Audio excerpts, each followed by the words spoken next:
Have you ever wondered what happens when you die? Well, today I'm going to tell you three stories that all give insights into what might actually happen. And these are not hokey stories. These are stories with evidence, photographic evidence in some cases. These are deep, unsettling stories. But before we get into those stories, if you're a fan of the strange, dark, and mysterious delivered in story format, then you come to the right place because that's all we do and we upload once a week. So if that's of interest to you, please sneak into the Like Button's house and flip all of their wall-mounted TVs upside down. Also, please subscribe to our channel and turn on all notifications so you don't miss any of our weekly uploads. Okay, let's get into today's stories.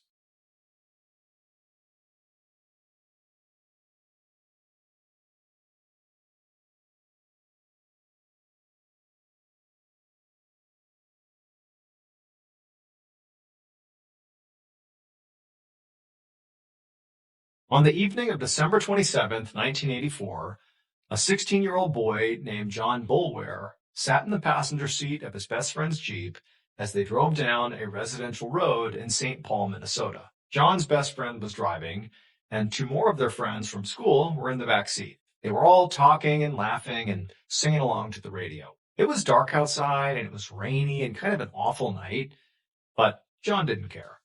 He was way too excited, because that night, he and his buddies were on their way to see the megastar musician Prince perform live. So Prince was obviously a massive, massive star at the time, and anyone at the time would have been pretty excited to go see him perform live. But this was a particularly big deal for John and his friends because Prince was actually from Minneapolis, Minnesota, which was just 20 minutes away from St. Paul, where they were from. So it was kind of like they were going to see their hometown hero. Now, John and his friends didn't expect to become, huge rock star gods like Prince.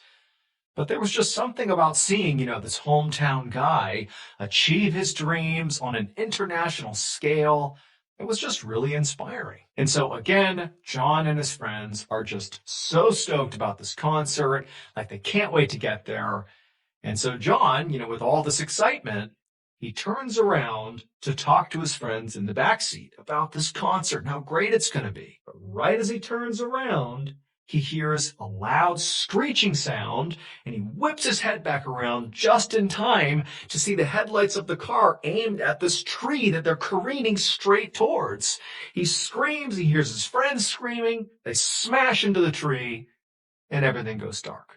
A few minutes later, a St. Paul police officer named Brian Coyle and his patrol partner pulled up behind the now wrecked Jeep. They'd been on their regular patrol when they'd gotten a call about the car crash. Now, the call hadn't come from anybody in the crash, so they really didn't know what to expect. Now, when Coyle stepped out of his own car and walked towards the wreck, it was raining and dark out and, the visibility wasn't great, but right away he saw there were three teenagers who were standing upright outside of the car. Now, they looked pretty shaken up and they visibly had some cuts on their body, but, overall his assessment was they were basically okay. And so while Coyle's partner went to go examine the wreck itself, Coyle walked up to these teenagers, and one of them, through tears, explained to Coyle that he had been driving, and he said he had been just going too fast, and he tried to take a sharp turn, and he hydroplaned, lost control, and they hit the tree. And then the driver said, it didn't matter, though, how this happened, because what mattered now is his friend, John, is still in the car, and he's not moving. And so Officer Coyle left the teenagers and told them to stay put, and he walked over to the wreck where his partner was, and Coyle, he knelt down, and he looked inside the Jeep, and he saw the other teenager, John, slumped over inside the passenger seat, and he wasn't moving. And so Coyle asked his partner, hey, have you checked him? Is he okay? And the partner looked at Coyle and just said, no, he's dead. And so Officer Coyle took a deep breath, and while his partner called for backup and taped off the scene, Coyle went back to John's friends and broke the news as gently as he could.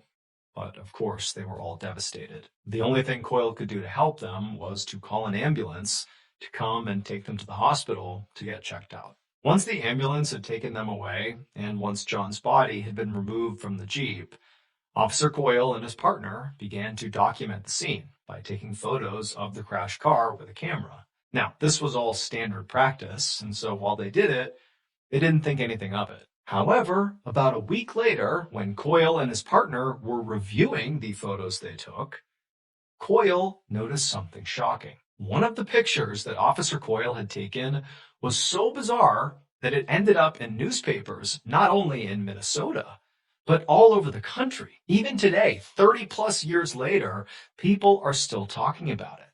And when you see this photo, you'll understand why. This is the photograph. And if you look at the top right, above the Jeep's open door, you'll see something that could just be a flash of light. But to Officer Coyle and so many others who have looked at this photograph, they say that weird apparition-looking thing above the Jeep looks eerily similar to John Boulware's face, the 16-year-old victim of the car crash. And it almost looks like this photograph captured like the moment of John's spirit departing Earth, like it's showing his final moment in life, like when he died, screaming as the car is about to crash into this tree.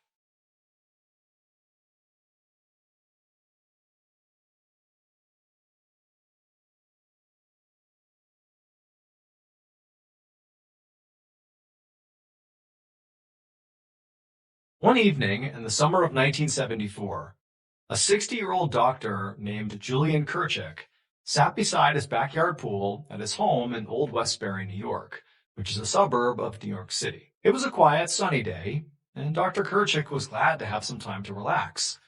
He was a surgeon at a local hospital, and he also had a wife and 4 children, so it was not often that he got a moment of peace to himself. And so Dr. Kerchek leaned back in his seat and closed his eyes and tried to relax for a second, when all of a sudden he heard something rustle in the bushes nearby. Now, at first, he just figured it must be a squirrel or a bird or something, so he didn't even bother opening his eyes. Like, this is just nature, it's fine. But this rustling sound persisted, and it just wouldn't stop. And so eventually, Dr. Kerchek did open his eyes, and he got up out of his chair to go see what was going on. Now, these bushes were like 20 feet away from the doctor, and so in order to truly investigate, he had to get up and actually walk over there. And so he gets up and he takes a few steps when he suddenly freezes. Because now, when he's looking at the bushes, he sees there is someone standing basically in the bushes, a person. But he realized this person was not a normal-looking person. The person was wearing what appeared to be this dark, long robe that covered their whole body. And in fact, the robe kind of obscured their face. It was like they were this dark presence just standing there in the middle of these bushes. And so Dr. Kerchek is just frozen, having no idea how to react to this. I mean, does he call out for help? Does he, chase this guy out of his yard? Like, what does he do here? And as he's standing there transfixed, this person in the robe extends one of their arms, this long, skinny arm, and kind of begins to beckon Dr. Kerchek towards them. And Dr. Kerchek went from being sort of startled to being terrified. This figure basically looked like the Grim Reaper. And it felt like now the Grim Reaper is beckoning him to come with him, to come die, basically. That was the feeling he suddenly had. And it was unbelievably overwhelming. And so Dr. Kerchek is staring, horrified. He blinks for a second, and the man is gone. Over the next few days, Dr. Kerchek obsessed over what he had just seen. I mean, really, it felt like he had just witnessed the Grim Reaper, and worse, that the Grim Reaper was like telling him to come with him. Like he was signaling to Dr. Kerchek that his time on Earth had come to an end, that his death was imminent. That's what Dr. Kerchek is thinking. But Dr. Kerchek, he's a surgeon. He's a man of science and reason, and he can't understand how this could have happened. I mean, even if it was just a hallucination, it was so vivid. It was so visceral. Like, how could this be? What's going on with him? But the problem Dr. Kerchek had was, who is he going to talk to about this? Hey, by the way, I saw the Grim Reaper, and now I'm worried I'm going to die soon. Or maybe somebody in my family is going to die soon, or a patient is going to die soon. Like, who's going to have that conversation with him? But at the same time that he was feeling increasingly isolated because of this, whatever he saw, he couldn't help but feel like it was real and it was driving him mad. Like, I'm not doing anything and something bad is imminent. What do I do? And so for months, Dr. Kerchek just carried this incredible weight with him everywhere he went, like this constant sense of unease until October of 1974. That month, Dr. Kerchek suddenly got sick. He had a fever and it just wouldn't go away. And so he went to his own doctor for a checkup, and his doctor told him, I got some bad news. That day, Dr. Kerchek was diagnosed with an incurable form of blood cancer. He was heartbroken, but he was not totally surprised, because for him, this sort of felt like a validation of what he'd already seen. Death, the Grim Reaper, had been calling him, and now Dr. Kerchek knew why. Dr. Kerchek would share his story with newspapers, which is how we know about it today. And shortly after sharing his story, Dr. Kerchek would die.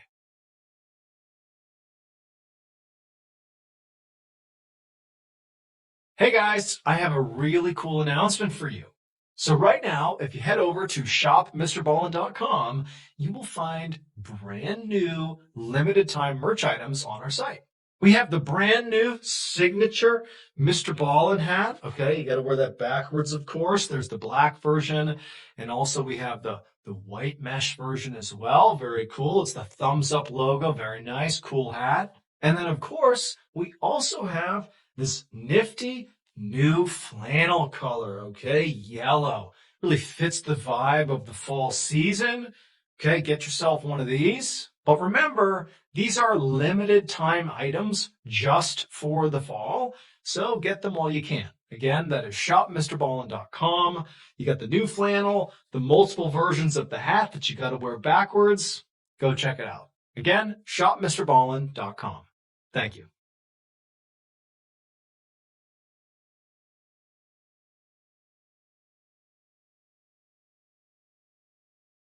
On the afternoon of Sunday, August 27th, 2000, a 50-year-old husband and father named Bruce Leininger sat in his living room in Lafayette, Louisiana. He and his wife and his 2-year-old son James had just gotten home from church, and now Bruce was just trying to relax. However, it was proving very difficult to relax because as Bruce is trying to sit on the couch and just kind of close his eyes for a second, his son, James, the 2-year-old, has his toy plane, his favorite toy plane, and he is repeatedly smashing it into the coffee table as loud as he can, saying, plane crash, plane crash, plane crash. And while, of course, James is a kid, he's going to be loud and noisy and obnoxious. That's what kids do. But for Bruce, he's watching his son do this, and he couldn't help but be really concerned. Because lately, over the past few months, James had become unnaturally fixated, not on planes, but on plane crashes. And even more specifically, James had begun having these recurring nightmares, 4 or 5 times a week, where he'd wake up terrified and he would say James, had just been in a horrible, fiery plane crash. And it was every night. That was the nightmare. And it was Bruce and his wife didn't even know what to make of this. Where's he getting this from? James was a pretty sheltered kid. He wasn't being exposed to, horrible plane crashes, either in movies or TV shows or books. I mean, he's a 2-year-old. It just made no sense that he was having this recurring nightmare. But what made it even more kind of unsettling is that James wasn't just fixated on the plane crash aspect of this nightmare. He also began to tell Bruce and his wife these weird details about the plane crash, because it was always the same plane crash in his nightmare. He began telling his parents that the Japanese shot me down. And Bruce and his wife are like, what is he referencing? Is this a World War II reference? But again, he's 2. Developmentally, it's not something he would say even if he was exposed to it. It just didn't make any sense. Now, over the past few months that this behavior had really ramped up, Bruce and his wife had taken James to the doctor to say, what's going on here? What's my kid doing? I don't understand any of this. And the doctors were all like, he's a kid. Yeah, it's a weird fixation he's got, but he'll grow out of it. Don't worry about it. But to Bruce and his wife, it just seemed like James was not growing out of it. He was just getting more and more fixated as time went on. And so as Bruce is sitting there on the couch watching James for the millionth time smash his toy plane into the coffee table and pretend it was this plane crash he couldn't stop thinking about, Bruce decided he had to do something about this. And so over the next couple of months, Bruce, instead of trying to figure out what was wrong with James that was causing him to fixate on this plane crash, instead of doing that, he began sort of like leaning in and asking James to give him more information about whatever he was seeing in his nightmare. Like, give me all the specifics you can possibly recall. And James would eventually let on that it wasn't just the Japanese that shot him down, it was the Japanese military. And also, the type of plane that James was flying in, apparently, was a Corsair plane. Bruce had never heard of that before, and again, he's looking at his 2-year-old son, thinking, how do you even know what a Corsair plane is? But nonetheless, that's what James said. And so Bruce doesn't know what to do with this information, but again, he's just trying to learn. And so in November of that year, Bruce found himself sitting in the living room, and he had this World War II coffee table book that he had actually purchased for his father, but he hadn't given it to him yet.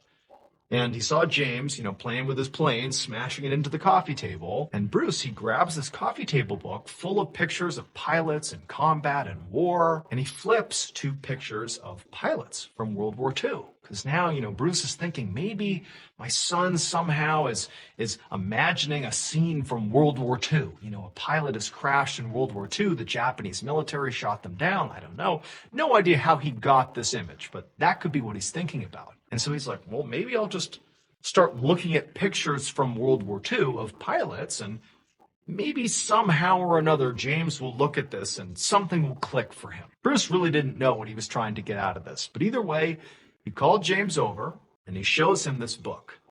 And he's like, James, do you recognize any of these planes? Are any of these planes the Corsair plane that you flew, in your dream? Is any of this stuff sort of lining up with your dream?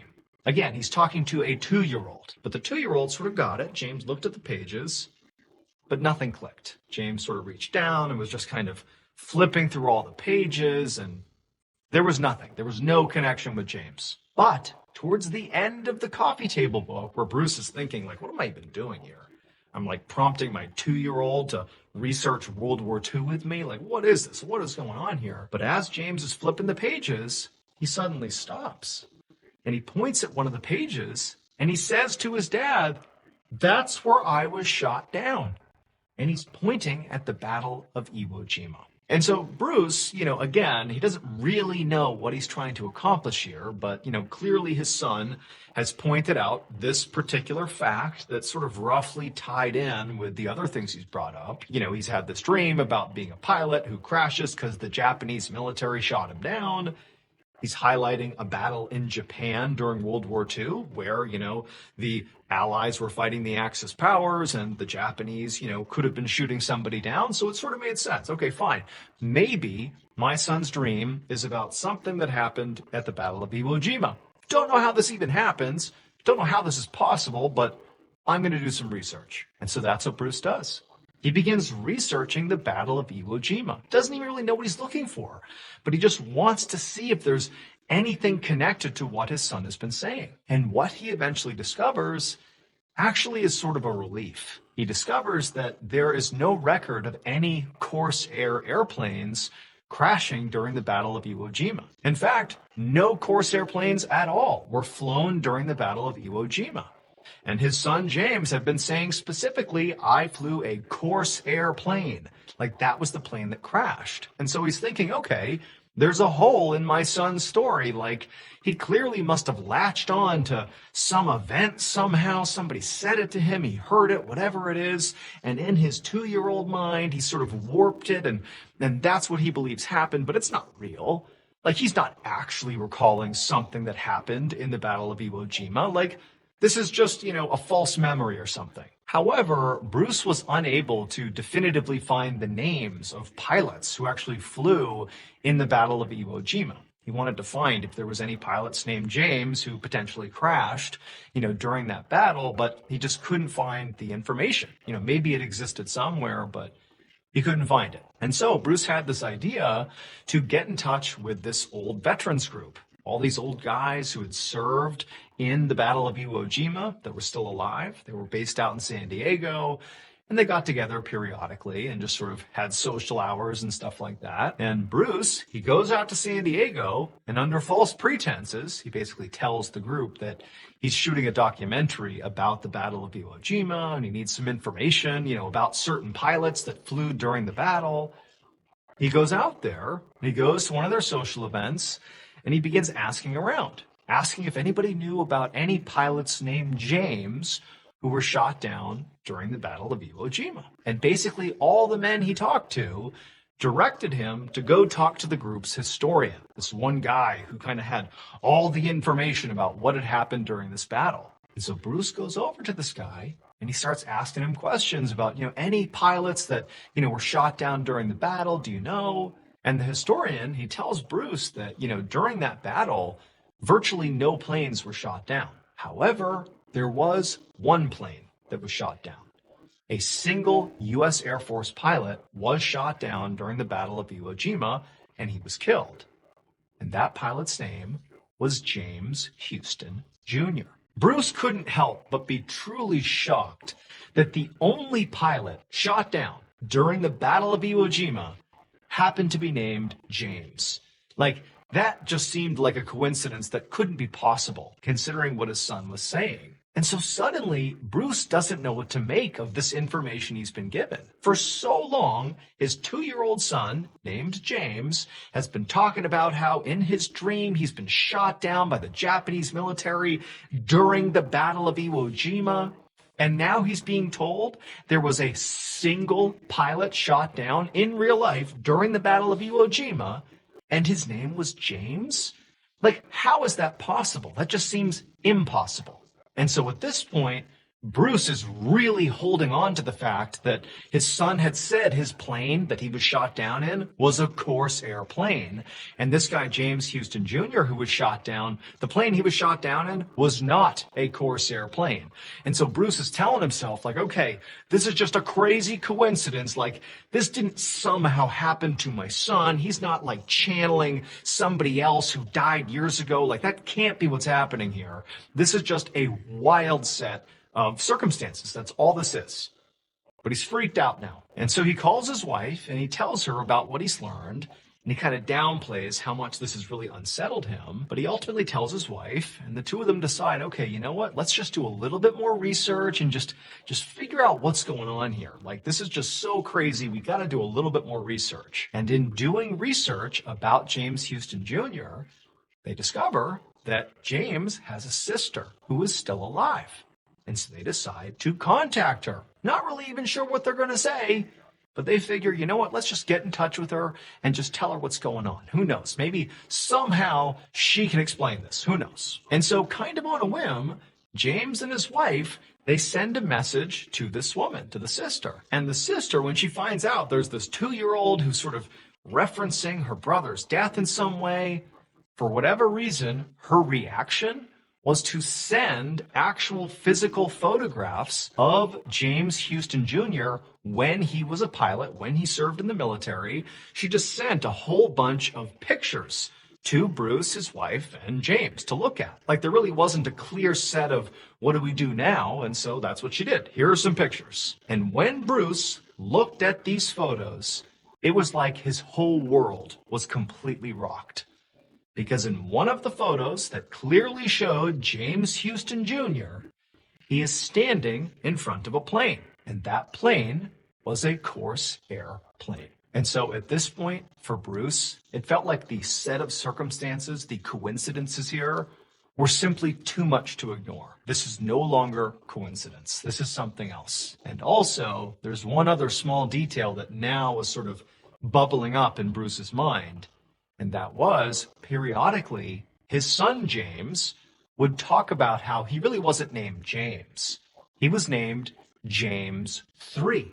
Just periodically, his son would say that. Not every time, but he brought it up enough that it was sort of a known thing, that he was James III. And now Bruce is thinking, James Houston Jr.? That's James II. My son? How could he possibly know all these things that happened to James Houston Jr. if he was not James III, James Houston Jr.'s reincarnated soul? Bruce would eventually take his son's story to the news, and the family would film a primetime segment on ABC about it. James was soon invited to the Battle of Iwo Jima Veterans Reunion, where he would shock the group with his knowledge of the battle. James also met James Houston Jr.'s sister, and when he did, he called her by a nickname that only her late brother ever used. After that, even she was convinced that her brother's spirit had come back to Earth in James III. If reincarnation is real, James's story is one of the most credible and well-documented cases in history. Thank you so much for watching. Let me know what you thought of today's episode in the comments. And remember, we have hundreds of videos for you to binge right now. But if you're looking for a recommendation from me of that one video that's worth your time, well, it's this one right here. So give it a watch. All right, until next time, see ya.